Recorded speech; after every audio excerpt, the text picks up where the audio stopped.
Hi, I'm Jen from Tea Leaves and Tweed, and here I talk about all things tea. So if that sounds like something you'd enjoy, be sure to subscribe to follow more of what I do. Recently on Instagram, I was asked to explain what exactly is so special about silver needle tea. So today we're going to learn about the historical context of white tea. So white tea is something of an interesting historical beast, because what we know in the modern day as white tea is tea that is picked and then processed simply by sun drying it without any kilgreen step or oxidation or roasting. So it is both the least processed tea, but it also is the most variable tea. Because it doesn't have this kilgreen step, it can undergo oxidation and aging. So it's not always a very light tea. And at the same time, it can be a very, very delicate style of tea. So because of this, I thought I would look at the historical record a bit more, because going back hundreds, if not thousands of years, there are records in the Song dynasty of the emperor's favorite tea being Anji Bai Cha, which means white tea from Anji. But it is believed that this actually refers to a green tea, or at least a tea that was processed in the style that we think of as green tea today. So the term Bai Cha actually referred to the appearance of the leaves themselves. The variety of tea was supposed to have a very, very pale leaf color, and so it was called white tea. And by that same token, silver needle tea comes from a Chinese word, Bai Hao Yinzhen, which is a silver white tip tea. And it is actually, Bai Hao is actually the Chinese word that the word pico comes from. So when this was sold in the West, it was originally called silver tip pico or something like that. And what that refers to are these really fuzzy, downy white hairs that appear on the very, very young tea buds. So what silver needle white tea is it is these brand new, young buds from the tea plant.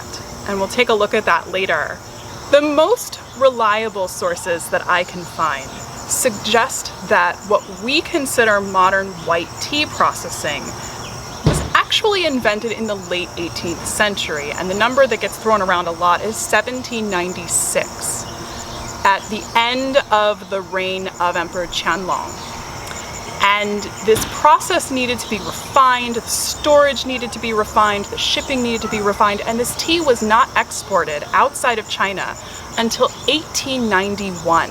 So anyone who talks about having white tea before the very end of the 18th century, or anybody who talks about white tea existing in the West before the end of the 19th century, is probably referring to something either apocryphal or something that is called white tea, but not necessarily what we consider modern white tea processing.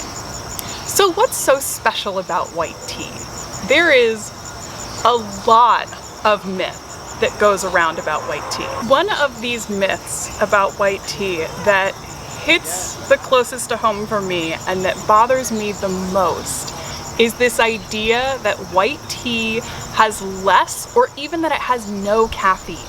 So let me tell you right now, white tea definitely has caffeine. In fact, caffeine as a compound is actually produced by plants as a sort of pesticide.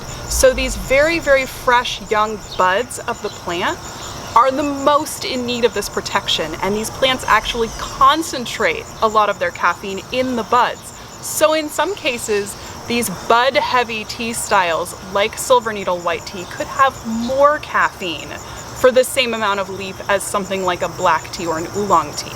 So I believe that this myth got started because sometimes the Western brewing instructions for white teas, in an effort to kind of differentiate it as this very delicate, light flavored tea, tell you to brew it for much shorter time than a black tea or a green tea, and often in much cooler water.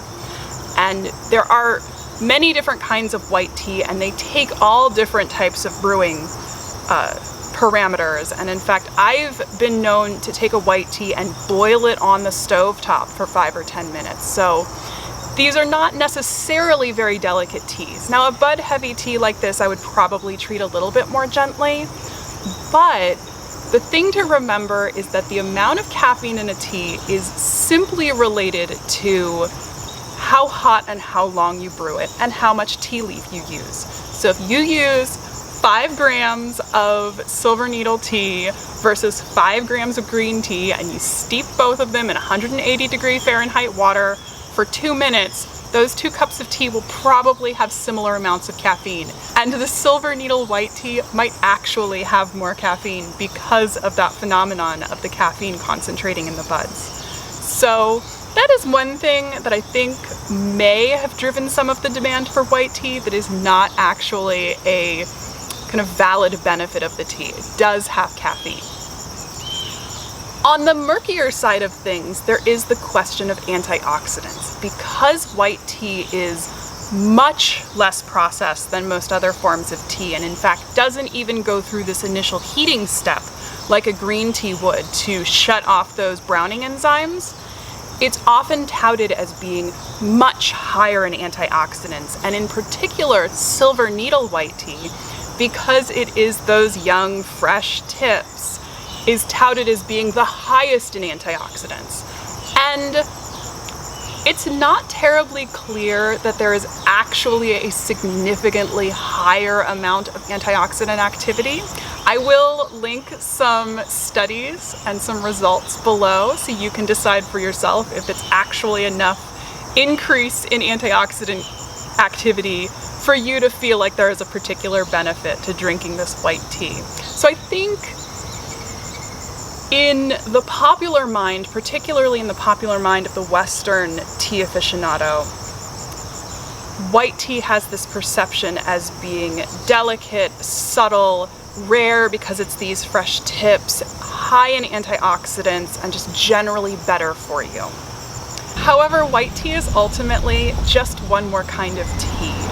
And I think that adding white tea to your tea practice can be a wonderful way to look at a really varied variety of tea. Now, silver needle tea in particular can be a fantastic first morning cup of tea. As I mentioned, it can have plenty of caffeine, and it has this kind of less astringent flavor to my mind, and I find that it is often easier on my stomach than something like a green tea or a strong black tea. So we've talked about this tea enough, so let's brew some tea. So going back into historical mode for a moment, I have a gawan here, and this tea was developed at the end of the 18th century in China, so a gawan would have been perfectly appropriate.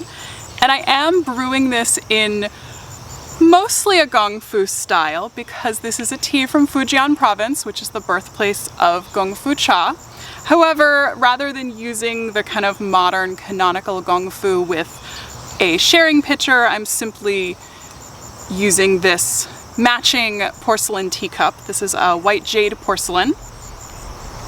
And I am drinking silver needle white tea from Valley Brook Tea in Washington, D.C. This is a tea house owned by a friend of mine, Yunshan, who sources his tea from people he knows in Fujian, China. And we'll just use the lid of the gawan to look at some of these leaves. And you can see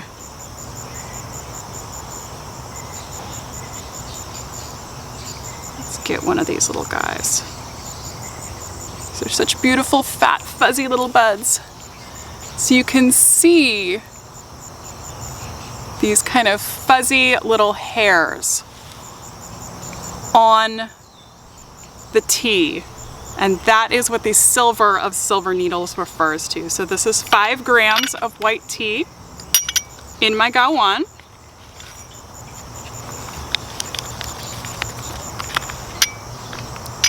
And I am using water that is just off the boil.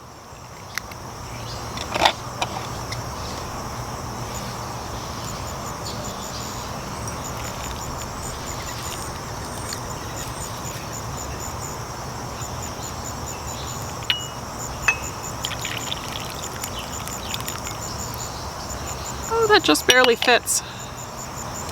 Let's give it a taste. So I generally think of white tea as being kind of a quintessential summer tea.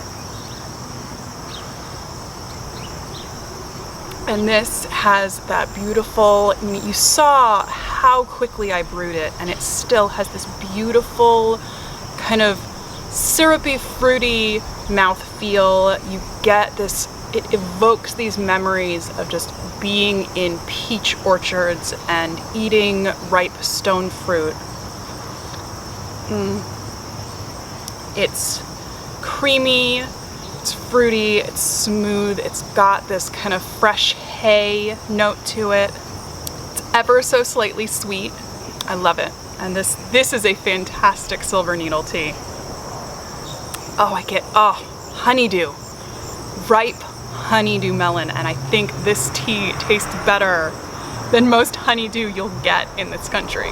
It reminds me of being in Barcelona, and everywhere we went when we had a meal, generally if we got one of their complete sets, there would be a dessert, and it was usually either flan or some sort of fruit. And I got the melon once, and it was so amazing that I just ate melon for dessert the entire week we were there. And I was 20 weeks pregnant and starting to get big, having food aversions, and I couldn't eat certain things, and this melon was just like the highlight of the food trip. And I've just spilled tea all over myself thinking about this delicious melon, the memory of which has been brought back by this delicious tea.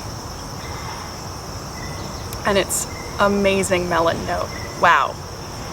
That is delicious. And I think these light summer fruits are so characteristic of these kind of bud heavy white teas.